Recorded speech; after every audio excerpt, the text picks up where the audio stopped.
దివ్యవాణి TV ప్రేక్షకులందరికీ శుభోదయం. యేసుక్రీస్తు పరిశుద్ధ నామంలో ప్రియులారా, మీ అందరికీ స్వాగతం, సుస్వాగతం.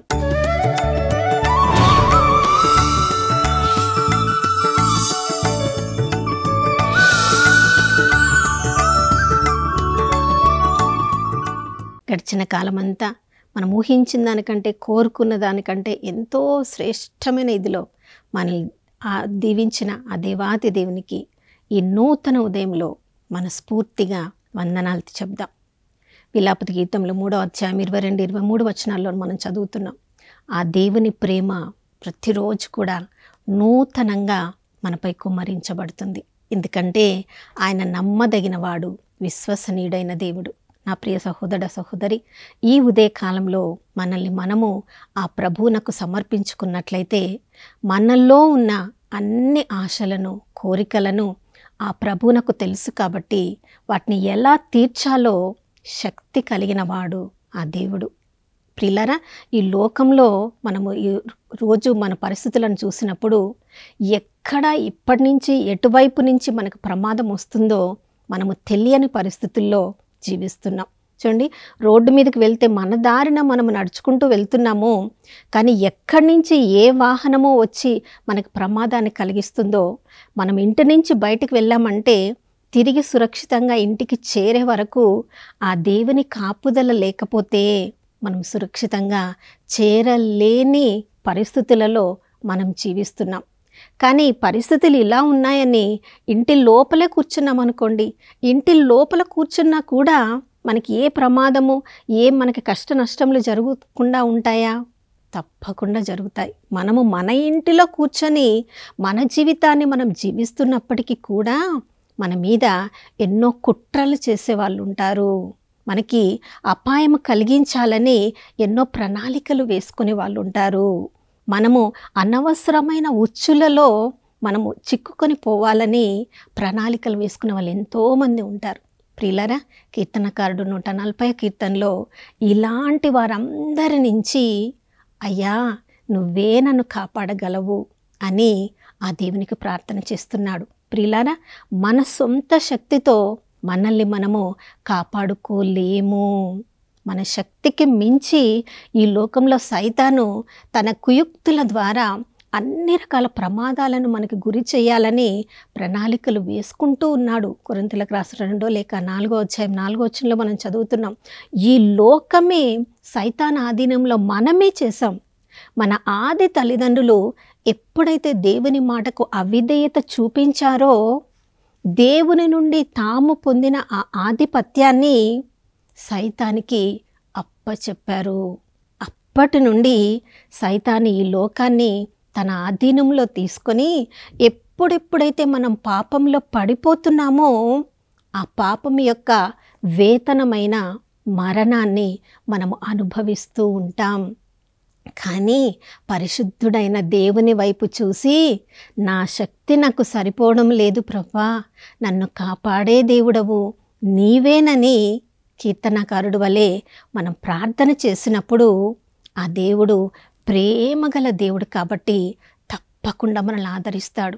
అందుకనే ఈ ఉదయకాలంలో ఏ భయాలతో నీవు ఉన్నావు, ఏ ప్రమాదాలు పొంచి ఉన్నాయని నీవు అనుకుంటున్నావు, ఎక్కడ ఏ లోపం ఉంది, ఎవరు నిన్ను భయపెడుతున్నారని నీవు ఏ భయముతో, బిడియముతో, ఏ అవిశ్వాసంతో ఉన్నావో వాటన్నిటిని కూడా మన ప్రియ పరలోకపు తండ్రికి ప్రార్థన రూపంలో మనం విన్నవించుకోవాలి. అదే 140వ కీర్తన 1వ వచనం నుంచి 8వ వచనం వరకు మనం అదే చదువుతున్నాం. తన చుట్టుప్రక్కల ఉన్న వాళ్ళందరూ కూడా దుష్టులు, దౌర్జన్యపరులు, కుట్రలు చేయవాళ్ళు, కలహములు చేయవాళ్ళు, వాళ్ళందరూ కూడా నాకు వ్యతిరేకంగా ఎన్నెన్నో ప్రణాళికలు వేసుకుని ఉంటున్నారు. ప్రభా, వీరందరి నుంచి నన్ను కాపాడేవాడవు నీవేనయ్యా అని వాళ్ళందరినీ సమర్పిస్తున్నాడు. వాళ్ళందరినీ చూసినప్పుడు ఆయనకు భయం అయిండొచ్చు. మనకు కూడా మన చుట్టూ ఉన్న అనివార్య పరిస్థితులను చూసినప్పుడు మనకి కూడా భయమే. వారి గుణ లక్షణాలను చూసినప్పుడు ఎలా ఆ పరిస్థితి నుండి తప్పించుకోవాలో తెలియని పరిస్థితిలో మనం ఉంటాం. కీర్తనకారుడు అంటున్నాడు, వాళ్ళని చూసినప్పుడు వారి నోరు పాము నాలుకల వలె ఎంతో చురకగా బాణముగా వస్తుందది. నాగుపాము వంటి విషము కలిగిన నోటిని వాళ్ళు కలిగి ఉన్నారు. ప్రియులారా, అంటే వారితో మాట్లాడినప్పుడు ఎలాంటి మాటలను తిరిగి నేను ఎదుర్కొనవలసి వస్తుందో అని భయముతో జీవించే ఆ పరిస్థితిలో ఉన్నప్పుడు నన్ను ఆదుకొని వాడవు నీవేనయ్యా అని. ప్రియులారా, ఈ లోకంలో మనల్ని ఆదరించగలిగినది ఆ పరిశుద్ధుడైన దేవుడు మాత్రమే. ఎందుకంటే 12-13 వచనాల్లో మనం చదువుతున్నాం. 140వ కీర్తన, పేదలకు న్యాయము చెప్పువాడు ఆదరించువాడు ఆ దేవుడే. సజ్జనులు ఆయన సమక్షములోనికి పరిగెత్తుదురు. ఈ లోకము సైతాను ఆధీనంలో ఉన్నప్పుడు మనం ఆ సత్యము తెలిసినప్పుడు ఎక్కడ మనము సురక్షితంగా మనగలము అని మనకు తెలియనో వెంటనే ఆ దేవుని సమక్షంలోనికి మనం పరిగెత్తాలి. ఎక్కడ 2-3 ఉంటారో అక్కడ నేను ఉంటానన్నాడు ప్రభు.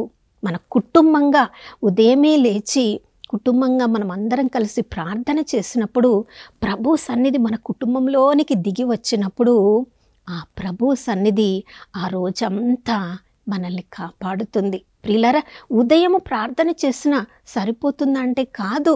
ఈ మట్టి శరీరాన్ని పోషించడానికి రోజు 3 పూట్ల మనం తింటున్నాం, ఎన్నో స్నాక్స్ తింటాం, ఎన్నో రకరకాల పానీయాలను తీసుకుంటున్నాం.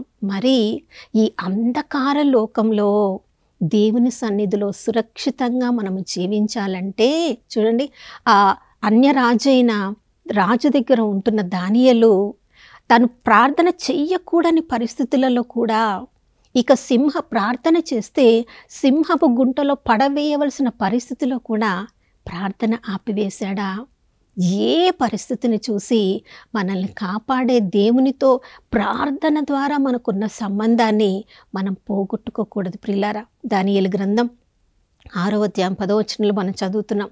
ఒకవైపు సింహపు గోనులో పనవేయడానికి రాజు ఆజ్ఞ ఇచ్చినప్పటికీ దానియేలు ప్రతిరోజు ప్రార్థన చేసిన విధంగా ఆపద నుండి తనను కాపాడే దేవునికి రోజు 3 సార్లు ప్రార్థన చేసినట్లుగా ఆ ఆపద పరిస్థితులలో కూడా దేవుడికి ప్రార్థన చేశాడు.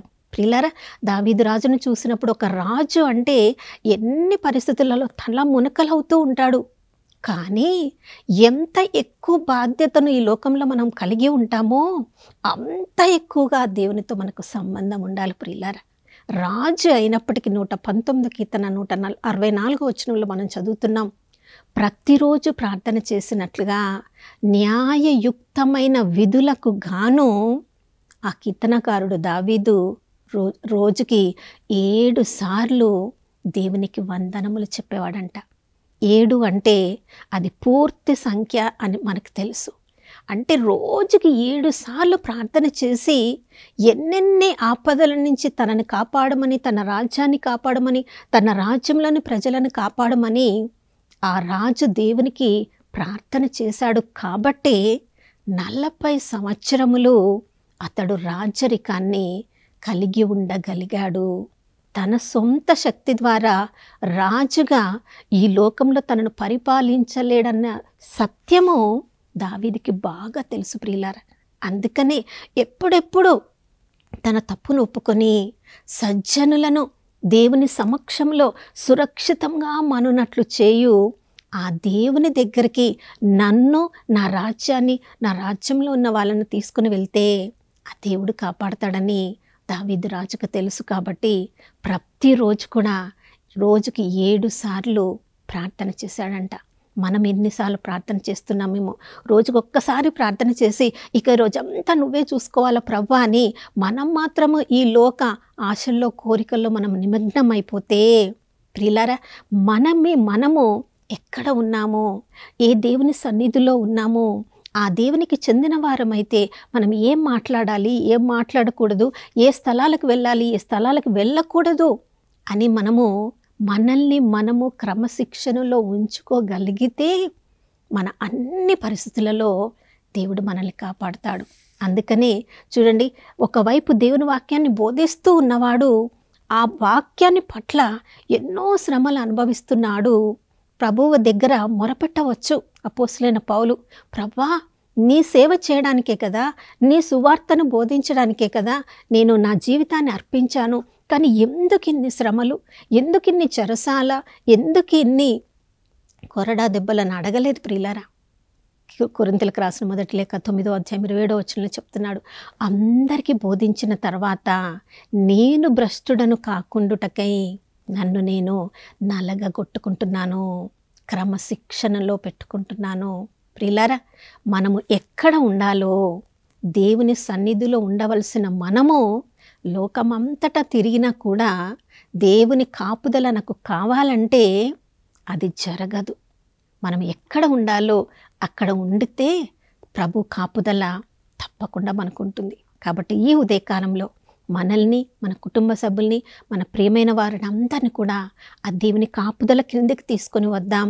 క్రమశిక్షణలో మనకు అటువంటి జీవితాన్ని అనుగ్రహించమని ప్రార్థించుకుందాం. నాతో కలిసి ప్రార్థించండి. పరిశుద్ధుడైన దేవానికి స్తోత్రములు తండ్రి. ఈ లోకమంతా కూడా అంధకారంలో ఉన్నప్పటికీ కూడా ప్రభా, అయ్యా మీరు వెలుగునకు చెందిన వారుగా మమ్మల్ని కూడా ఈ లోకానికి వెలుగై ఉండమన్నారు తండ్రి. నీకు స్తోత్రం.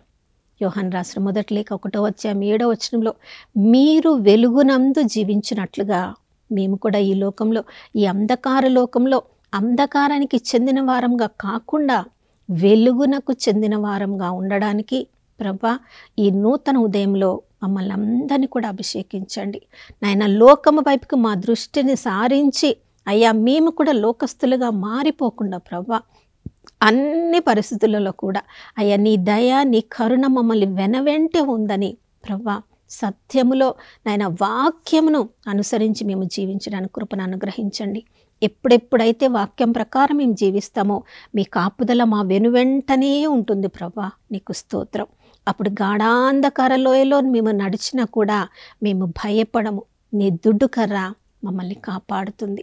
ఆ గొప్ప సత్యంలో ఈరోజు మేమందరం జీవించడానికి మా కృపను అనుగ్రహించమని యేసయ్య పరిశుద్ధ నామములో అడిగి వేడుకొని పొంది ఉన్నాము మా ప్రియ పరలోకపు తండ్రి. ఆమేన్. మన ప్రియులారా, దేవుని కాపుదల ఈరోజంతా మనకు తోడుగా ఉంది కాబట్టి విశ్వాసంలో విజయవంతంగా జీవించుదాం. మరొక నూతన శుభోదయంలో మనం అందరం కలుసుకునే వరకు దివ్యవాణి టీవీని వీక్షిస్తూ ఉందాం. ఇమ్మానుయేలు, ప్రభు మనతో ఉన్నారు.